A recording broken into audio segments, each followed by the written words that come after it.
Salut à tous, c'est Max et aujourd'hui je vais faire un petit cours sur la thermodynamique niveau Bac+2. Donc voilà, hop, voilà. Alors la thermo, donc d'abord dans un premier temps on va voir les quelques symboles qu'on utilise en thermodynamique, histoire de rappeler un peu. Voilà, la thermo, hop, donc alors on nommera N la quantité de matière, M la masse. Alors CV avec l'indice petit m pour quand c'est en molaire, et voilà, CV tout seul quand c'est en massique, CP, M pareil, et CP, je reviendrai juste après pour expliquer qu'est-ce que c'est que ces deux termes. Voilà, ensuite en thermodynamique on parle d'énergie interne, donc U et c'est l'énergie interne. Voilà, l'énergie interne d'un système. Voilà, interne. Et alors aussi on parle de H qui est l'enthalpie d'un système. Enthalpie. Voilà.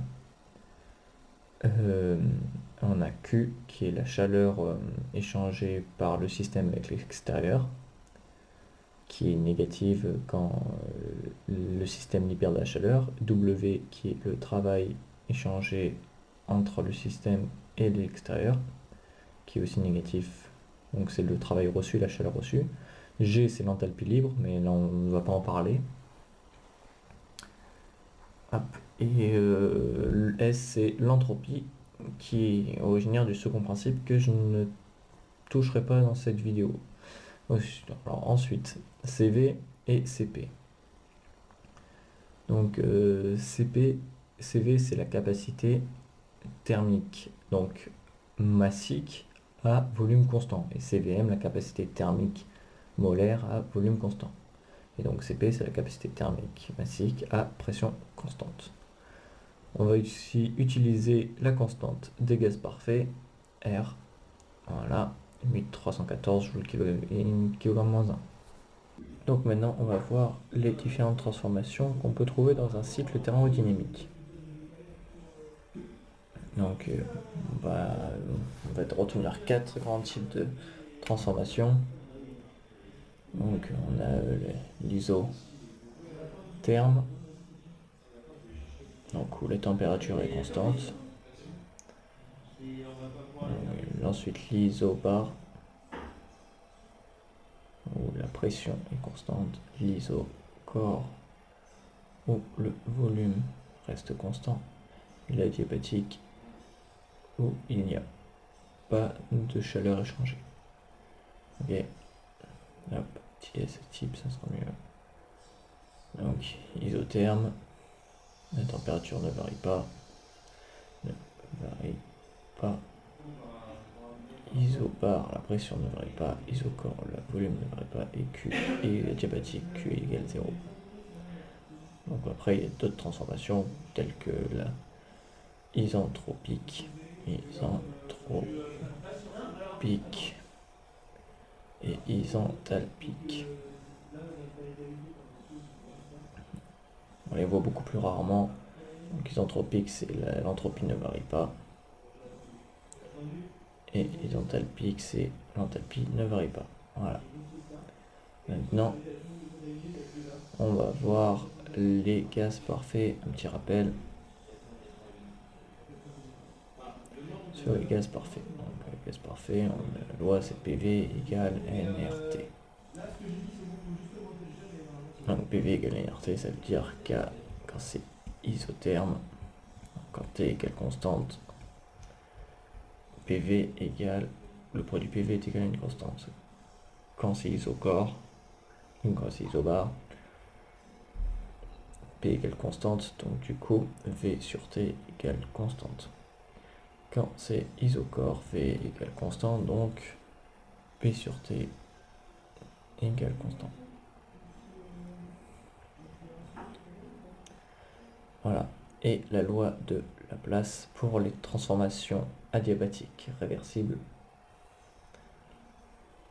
c'est PV puissance gamma égale une constante, où gamma ici et seulement si adiabatique. Voilà.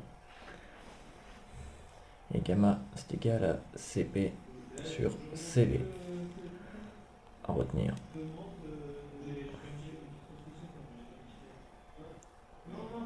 Voilà. Donc, tant qu'on y est, on va mettre la relation de Mayer. Donc la relation de Mayer qui dit que CPM moins CVM est égal à grand R.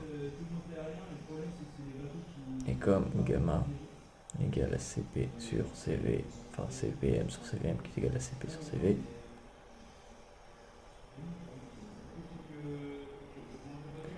avec ça, vous pouvez démontrer que CPM est égal à gamma R sur gamma moins 1 et que CVM est égal à R sur gamma moins 1. Ce qui fait que quand on vous donne que R et gamma, vous pouvez trouver le CPM et le CVM. Mais c'est très rare quand même, dans un sujet qu'on vous donne que ces deux données. Bon, voilà. Maintenant, les quelques formules que vous devez savoir, dont la première module qui dit que la variation d'enthalpie, la variation de l'énergie interne ne dépend que de la température. Donc delta U est égal à mCV delta T, ou soit delta U d'une transformation 1, 2, mCV T2 moins T1. Voilà, T1, hop, la seconde loi de Joule.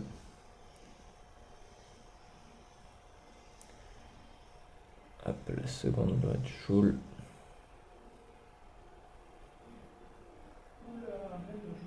Qui dit que delta H, la variation d'enthalpie, ne dépend que de la température. Delta H égale mCp T2 moins T1. Delta H 1, 2. Hop. Cadre. Hop. Voilà. Et le premier principe de la thermodynamique maintenant. Hop. Premier principe.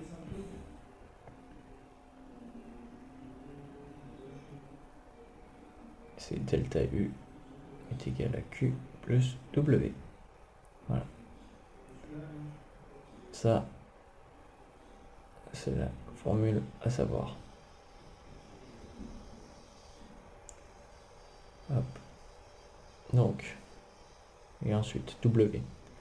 On n'a pas parlé de W, W c'est le travail. Donc, le travail d'une transformation 1 à 2 c'est égal à moins l'intégrale de 1 à 2 de P dV. Voilà. Ce qui fait que quand c'est isochore, donc quand V est égal à une constante, dV égale 0, et donc W 1, 2 égale 0 joule. Donc, d'après le premier principe, delta U égale Q.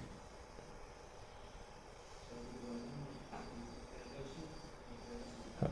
Donc, ensuite, si on fait à pression constante, donc isobar, pardon, W12 est égal à moins P V2 moins V1. Et donc avec ça, vous pouvez démontrer que delta H12 est égal à Q. Hop. Je vous fais la démonstration vite fait, mais normalement on ne vous la demande pas. D'après le premier principe, delta U est égal à Q plus W, donc Q est égal à delta U plus W, donc est égal à U2 moins U1 moins, donc plus P2 V2 moins P1 V1, donc on se retrouve avec H égale U moins PV, donc c'est égal à H2 moins H1, qui est égal à delta H. Voilà. Hop. Maintenant, AT égale constant, donc quand c'est isotherme, delta U égale 0, donc Q égale W. Q plus W égale 0. Et maintenant, quand c'est adiabatique, delta U, Q égale 0, donc delta U égale W. Voilà. Voilà, 3 formules, 4 formules. Vous pouvez résoudre toutes les différentes transformations. Un petit résumé là maintenant, un petit fiche résumé à la fin. La V constant, c'est delta U qui est égal à Q. Voilà, mCVT2 moins T1. La P constant, c'est delta H qui est égal à Q. à Q égale 0, vous avez delta U 2 est égal à W12. Et à T égale constante, vous avez Q est égal à moins W.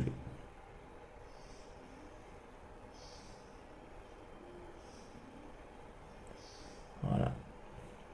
Ensuite, on va parler de notion de rendement d'un moteur ou rendement d'une machine thermique. On appelle ça aussi efficacité.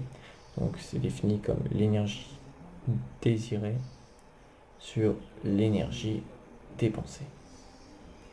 Donc voilà, cette dernière petite formule vite fait, c'est sympa à retenir ça. Donc pour par exemple dans le cas d'un moteur, un moteur on veut que ça produise une énergie mécanique. Donc l'énergie désirée c'est le travail, l'énergie dépensée c'est la combustion, donc c'est la chaleur, et on met un moins pour parce que le travail reçu est négatif vu que c'est du travail qui est libéré. Et voilà, c'est fini pour ce petit cours sur la thermodynamique. Bon, je pense que je vais faire une autre petite vidéo avec un petit exercice type. Et ensuite, si vous avez des questions, n'hésitez pas à me les mettre en commentaire. Et ciao ciao et abonnez-vous à ma chaîne.